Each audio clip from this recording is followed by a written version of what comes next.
नहीं है, उसका आंसर नहीं है। वो नहीं क्यों है वो आप लोगों को सभी को पता है, ये बात बताने की जरूरत भी नहीं है कि ये चीजें पूरी क्यों नहीं हुई। क्योंकि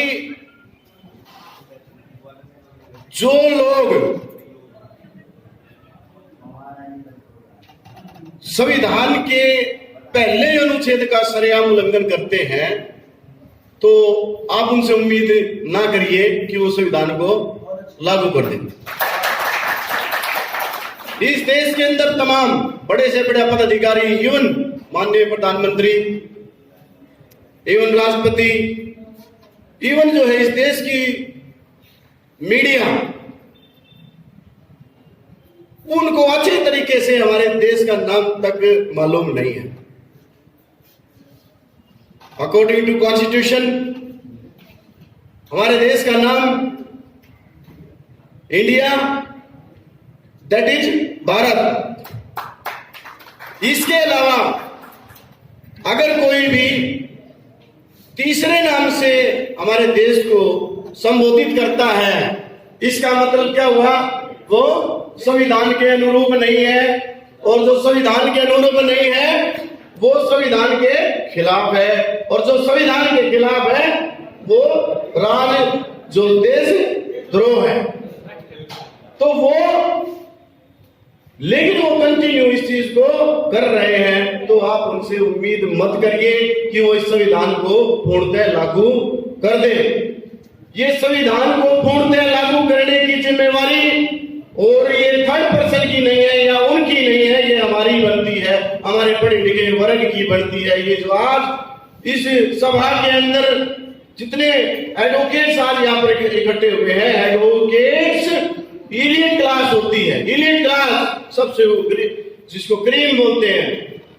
अगर ये अच्छा संकेत है कि जिस दिन आज हमारे एडवोकेट्स इकट्ठे हो रहे हैं और इस विषय पर चर्चा कर रहे हैं, साथियों, आर्टिकल 15 क्लास 4 आर्टिकल 17 इसका सरेआम उल्लंघन लगातार होता आ रहा है।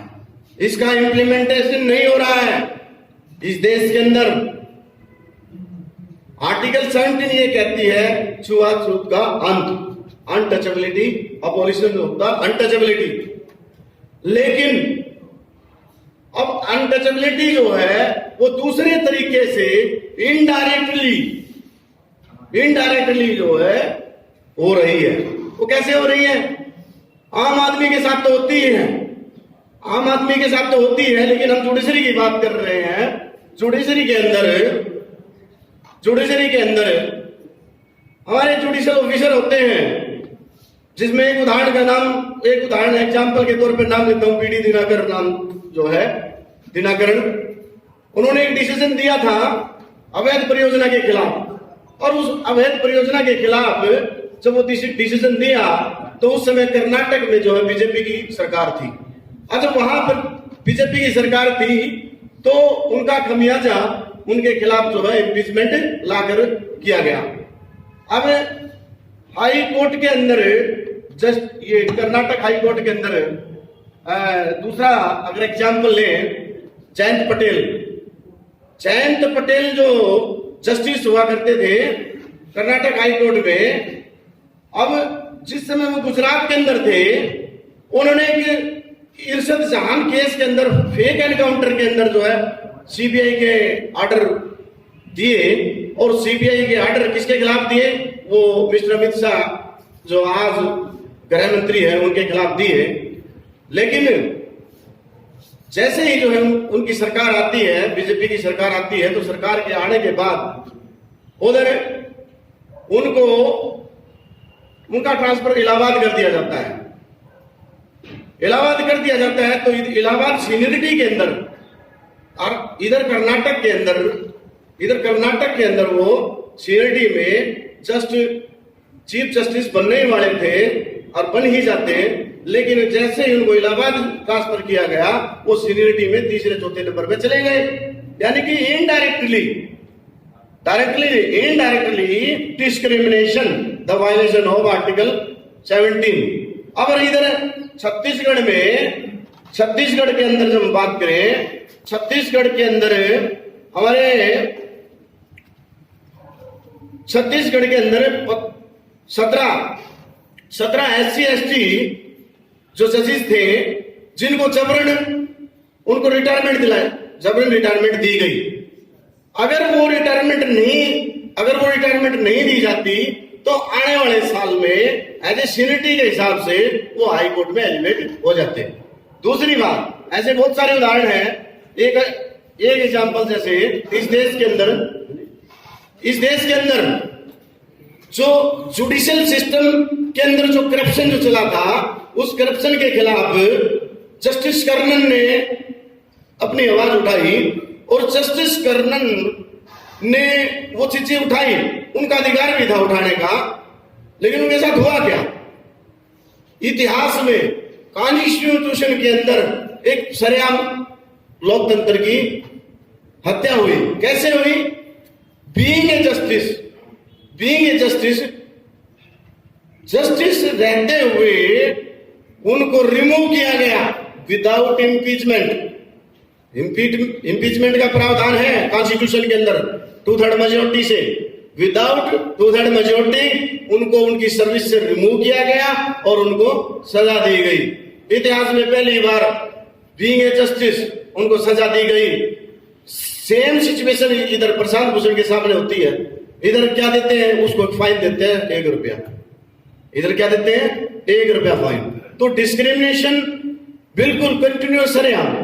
अब मैं बात करता हूं, ये अब डिस्क्रिमिनेशन हो रहा है, ये क्यों हो रहा है? इसलिए हो रहा है क्योंकि हमारा प्रतिनिधित्व नहीं है। अब वो प्रतिनिधित्व जानबूझ के उधर नहीं आने दिया जाता। अब एक षड्यंत्र है। अब ये कॉन्स्टिट्यूशन है, constitution is supreme law of the land. तो इधर 3 पिलर है, 3 पिलरों से देश चलता है, लेजिस्लेचर, एग्जीक्यूटिव और जुडिशरी। अब इधर आर्टिकल 12 ये कहती है कि parliament, state government, central government, ये सब क्या है? स्टेट है। इसके अलावा अदर अथॉरिटी, लोकल अथॉरिटी और अदर अथॉरिटी। अब लोकल अथॉरिटी को डिफाइन कर दिया, लेकिन जो अदर अथॉरिटी को इंटरप्रेट वो अपने हिसाब से करते हैं। इसमें बड़ा लीडिंग जजमेंट आया, जो फेमस जजमेंट आया है, honourable justice Mathew Kesavananda Bharati, page number 830, 1973, supreme court R1, जिसमें क्लियर कट जुडिशरी को स्टेट डिफाइन किया गया और जुडिशरी को ये कहा गया स्टेट है। अब स्टेट समस्या ये है स्टेट की। अब वो स्टेट मामला कहां घूम रहा है? स्टेट पे घूम रहा है। स्टेट का मामला क्यों है? क्योंकि हमारे आर्टिकल, जो हमारे जितने भी मूलभूत अधिकार हैं, फंडामेंटल राइट्स हैं, वो भाग 3 में दिए गए हैं। और वो सभी भाग 3 हम क्लेम कहां करते हैं? हमारे वो राइट्स है, वो इंडिविजुअल के खिलाफ नहीं है, वो कहां है? स्टेट के अगेंस्ट में। इसलिए ये जिम्मेवारी बढ़ती है कि ये जिम्मेवारी बढ़ जाती है कि स्टेट अगर डिस्क्रिमिनेशन करता है।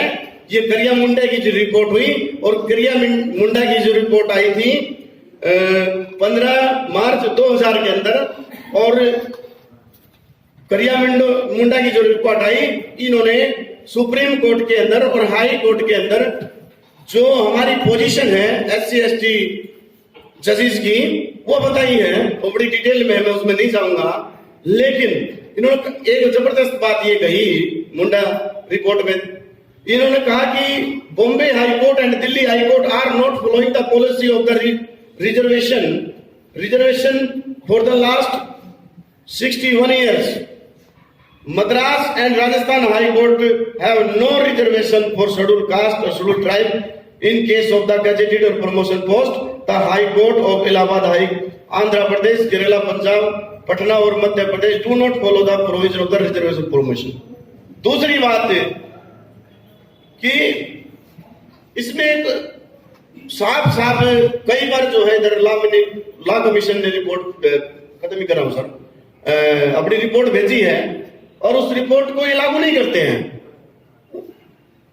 वो चाहे हमारे कुछ मिनिस्टर लगा लो या पॉलिटिकल प्रेशर की वजह से, उधर क्या है कि आर्टिकल 312 के अंदर प्रावधान दिया गया है, जो बाद में जोड़ा गया अमेंडमेंट के बाद, जुडिशियल कमीशन जैसे पब्लिक कमीशन है, यूपीएससी है, उसी के आधार पर जुडिशियल कमीशन का गठन किया जाए और जुडिशियल कमीशन के गठन के बाद जितने भी जस्टिस और हायर जुडिशरी के अंदर जस्टिस अपॉइंट हो वो जुडिशियल कमीशन रिक्रूटमेंट के थ्रू हो।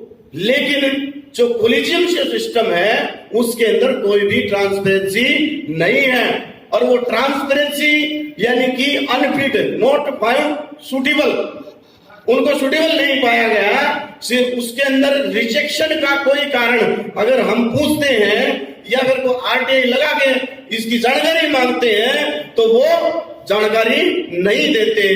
तो ये बहुत सारी बातें हैं, लेकिन ये समस्या है, समस्या का समाधान सिर्फ आधे मिनट में। ये समस्या है और इस समस्या के लिए ये जो अधिवक्ता जो संघ का जो निर्माण जो हमने कॉन्स्टिट्यूट किया है, इसके माध्यम से जितने भी हाई कोर्ट हैं, जितने भी हाई कोर्ट और हाई कोर्ट के अंदर जितने भी डिस्ट्रिक्ट और डिवीजन कोर्ट हैं, उन डिवीजन कोर्ट के अंदर हम अपने प्रतिनिधित्व भेजें और वहां हाई कोर्ट के अंदर जब हम अपना प्रतिनिधित्व भेजेंगे, हाई बार काउंसिल के अंदर हमारे प्रतिनिधित्व जाएंगे, तब जाकर हमारा जो रिप्रेजेंटेशन, जब हमारी बात उधर सुनी जा सकती है मांगने से या फिर रिक्वेस्ट करने से, क्योंकि हमने अपना दबदबा बार काउंसिल के अंदर और बार एसोसिएशन के अंदर हम अपने अधिवक्ता गणों को उधर भेजें, तब जाकर हमारी बात सुनी जा सकती है। तो बातें और भी बहुत सारी थी, लेकिन ये इधर समा चाहूंगा क्योंकि समय को भी ध्यान में रखना पड़ेगा। सभी को मेरा जय भीम, जय भारत, जय मूल निवासी, जागो मूल निवासी, जय संविधान। नेशनल दस्तक की आपसे गुजारिश है कि अगर इसको बचाना चाहते हैं तो नेशनल दस्तक को सब्सक्राइब करने के लिए रेड कलर के सब्सक्राइब बटन को दबाएं, फिर बेल आइकन की घंटी दबाएं। नेशनल दस्तक को बचाने के लिए बहुत जरूरी है कि हर खबर को शेयर करें, लाइक करें, कमेंट जरूर करें।